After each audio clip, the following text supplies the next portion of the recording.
Hello everyone, আসসালামু আলাইকুম। আশা করি সবাই ভালো আছো, অসুস্থ আছো। তো তোমাদের হচ্ছে হায়ার ম্যাথ ফার্স্ট পেপারে বিন্যাস এবং সমবেত চ্যাপ্টারে একটা টপিক আমরা আহ, সম্পূর্ণ করতেছিলাম, সেটা হচ্ছে আমাদের কি বিন্যাস এবং সমাবেশ। আমরা এর আগে আমরা লেকচার 11 কমপ্লিট করেছিলাম। মানে আমরা প্রত্যেকটা লেকচার খুব ছোট ছোট করে করতেছি যাতে তোমাদের প্রত্যেকটা জিনিস খুব সুন্দর এবং সহজেই করতে পারো। তা সেই জন্য তো আমরা চলো, তো আমরা এই যে বিন্যাসটা আছে, এখন আজকে হচ্ছে আমরা লেকচার নাম্বার হচ্ছে 12।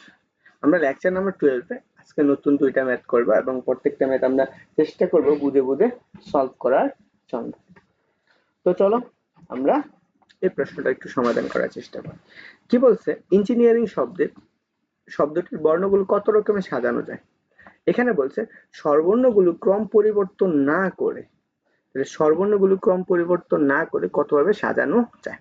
এখন একটু চিন্তা করো তো, এখানে আমার কয়টা বর্ণ আছে, এখানে স্বরবর্ণ আছে কয়টা, তাহলে আমি ক্রম পরিবর্তন করব না। মনে করো আমি স্বরবর্ণ যেখানে ছিল সেখানে আমার কি থাকবে, স্বরবর্ণই থাকবে। মনে করো এখানে একটা আমার ই ছিল, তাহলে আমার এটা হচ্ছে এন, তারপরে জি, তারপরটা হচ্ছে আই, তাই না? এখানে আমার আই ছিল, তারপরে আমার হচ্ছে কি এন, তারপরে হচ্ছে ই, তারপরে হচ্ছে এই। তাহলে আমি এই যে স্বরবর্ণগুলো যে আমি ক্রম পরিবর্তন না করি, তারপর হচ্ছে আর, তারপরে হচ্ছে আই, তারপরে এন, তারপরে হচ্ছে আমার জি। এখন দেখো স্বরবর্ণ কোথায় কোথায় আছে। ধরো আমরা ১ নম্বরে আছে, ২, ৩, ৪ এ আছে, ৬ এ আছে, ৭ এ আছে এবং হচ্ছে কত ৯ নম্বরে আছে। তা আমার এই যে প্রত্যেকটা ঘর এইখানে আমার কি স্বরবর্ণই থাকতে হবে, আর বাকিগুলো যাই হোক কোনো কথা নেই। তাহলে স্বরবর্ণই থাকবে। তাহলে এখন স্বরবর্ণ যেহেতু আছে, আমি স্বরবর্ণর মাঝখানে এখন এখানে আমার বলা হয় নাই যে স্বরবর্ণগুলোর পরিবর্তন বা স্বরবর্ণগুলো একসাথে বা এদের মধ্যে বিন্যাস হতে পারে, কিন্তু না, জাস্ট আমি কি এইখানে এখন বর্ণটা যে আছে এই পুরা বর্ণগুলো এখন আমার কি বর্ণ হিসেবে লাভ করবে, স্বরবর্ণ হিসেবে কাজ করবে। এদের যে ক্রমটা আছে এদের পরিবর্তন না করে আমি কত রকমের সাজাইতে পারি। তার মানে কি এই সবগুলা বর্ণকে আমি মানে একটা বর্ণ হিসেবে কল্পনা করব। এন্ড স্বরবর্ণ কতগুলো আছে, স্বরবর্ণ স্বরবর্ণ আছে 5টি। তাহলে 5টি স্বরবর্ণ আছে। এন্ড এদের মধ্যে তো আমি বিন্যাস করব, তাহলে এদের ক্রম পরিবর্তন করব না, আমরা যেখানে আছে সেটা সেখানে থাকবে। তার মানে এদেরকে আমি একটা বর্ণ হিসেবে কল্পনা করব। তাহলে এখন স্বরবর্ণ যদি 5টি হয় তাহলে বাকি বর্ণ কয়টা আছে, এন আছে আমার কয়টি, এন হচ্ছে আমার 3টি, তাই না? আবার জি আছে কয়টি, জি আছে 2টি।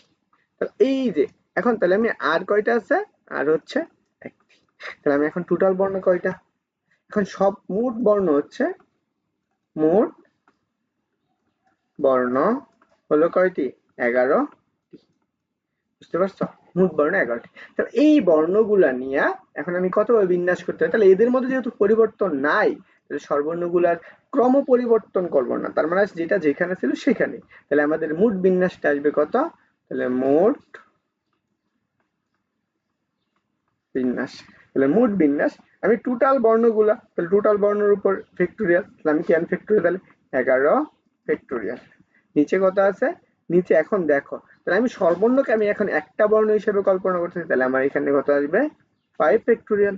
আমার এন কয়টা আছে, 3টা, তাহলে 3 ফ্যাক্টোরিয়াল। আর জি কয়টা আছে, 2টা, তাহলে 2 ফ্যাক্টোরিয়াল। এটা আশা করি আমরা বুঝতে পারছি। এখন এটাকে আমি বের করবো, আনসার বের করতে, তুমি যদি তোমার কাছে ক্যালকুলেটর থাকে তাহলে তুমি অনায়াসে এই মানগুলা তুমি কি করে ফেলতে পারবা, বের করে ফেলতে পারবা। দেখো তোমার কাছে যদি স্পিড হচ্ছে কি এফএক্স 991 ইএস প্লাস কম ক্যালকুলেটর থাকে তাহলে তুমি সহজেই বের করে ফেলতে পারবা। তো দেখো এখানে যদি আমি একটু চিন্তা করি, 11 আলফা ফ্যাক্টোরিয়াল হচ্ছে কত 5 ফ্যাক্টোরিয়াল, তারপর হচ্ছে 3 ফ্যাক্টোরিয়াল, 2 ফ্যাক্টোরিয়াল। তাহলে দেখো আমি এইগুলাকে যদি আমরা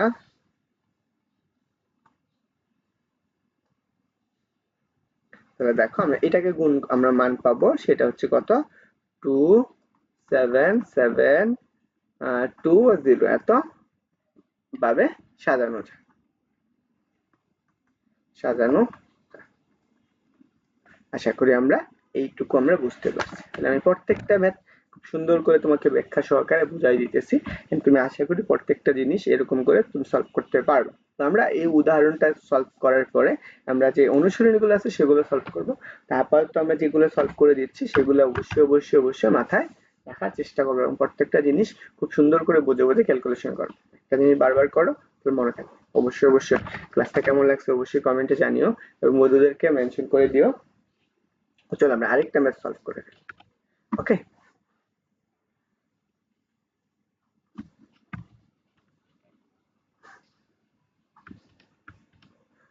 ওকে, তাহলে চলো আমরা এই পরের একটা ম্যাথ আছে যে ইঞ্জিনিয়ারিং শব্দের বর্ণগুলো কত রকমের সাজানো যায়। প্রথম এবং শেষে যদি আমার কি থাকে, জি থাকে, তাহলে কত রকমের সাজাতে পারি।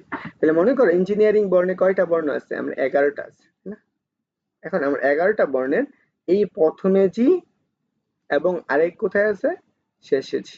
তাহলে আমার এই যে দুইটা স্থান আমরা কি পড়ছিলাম যে একটা ইয়ের বিন্যাসে যদি আমি কিছু বর্ণ নির্দিষ্ট করে দিই বা কিছু বর্ণ আমি ওইখানে থাকেই বা আমি এই দুইটা বর্ণ আমি তাহলে এখন হিসেবে বাদ দিতে পারি, তাহলে এটা আমার স্থির আছে, তাহলে এটা আমার স্থির, তাই তো, তাই না?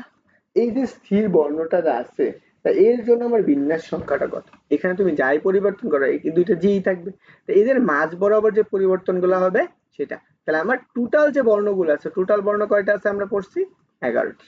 তাহলে 11টা থেকে আমার কয়টা বাদ যাবে, আমি এই দুইটা বাদ গিয়ে তো আমি বাকিগুলা থেকে আমি কি করতে পারবো, বিন্যাস করতে পারবো না, কারণ আমার যেভাবেই হোক না কেন আমার কি করতে হবে, প্রথম এবং শেষে কি থাকতে হবে, জি থাকতে হবে, প্রথম এবং শেষে।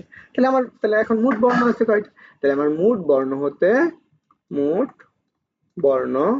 হতে দুটি, অর্থাৎ দুটি দুটি জি বাদ দিয়ে বাদ দিয়ে মোট 9টি বর্ণ দিয়ে বিন্যাস, বর্ণ দিয়ে বিন্যাস। তাহলে আমি এইটুকু বের করব। তাহলে এখন একটু চিন্তা করো, তাহলে আমার এইখানে যেহেতু জি আর জিটা বাদ, তাহলে আমার এখানে কি কি আছে, বর্ণগুলা কি কি আছে একটু আমরা দেখি। এখানে এখানে ই, ই কয়টা আছে, ই হচ্ছে 3টি। এন কয়টি আছে, এন হচ্ছে 3টি।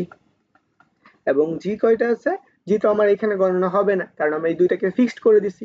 আমার আই কয়টা আছে, আই হচ্ছে 2টি, তাই না? আর কয়টা আছে, আর হচ্ছে 1টি। তাহলে এখন এখানে আমার এই বর্ণগুলা, তাহলে টোটাল বর্ণ কয়টা আসছে, 6 9, তাহলে মোট বর্ণ হচ্ছে 9, কত 9। তাহলে আমরা এই বর্ণগুলা দিয়ে আমি বিন্যাস সংখ্যা, আমি কি পাবো, বিন্যাস বা সাজানো জানো যায়। তাহলে দেখো, তাহলে আমি সাজানো কতটুকু যাইতেছে, তাহলে সেই ক্ষেত্রে আমরা কি লিখতে পারবো, সেই ক্ষেত্রে আমরা লিখতে পারবো যে উপরে আমি মোট বর্ণের ফ্যাক্টোরিয়াল 9 ফ্যাক্টোরিয়াল, এই যে 9টা বর্ণ আমি বিন্যাস করতেছি, এই 9টা বিন্যাসের মাঝখানে আমার কতগুলা বর্ণ একই বর্ণের আছে, দেখো কয়টা বর্ণ, 3টা, তাহলে আমি 3 ফ্যাক্টোরিয়াল। এবং কয়টা এন আছে, আছে 3টা এন আছে, তাহলে আমি কত 3 ফ্যাক্টোরিয়াল। তাহলে আমি কয়টা আই আছে, 2টা আই আছে।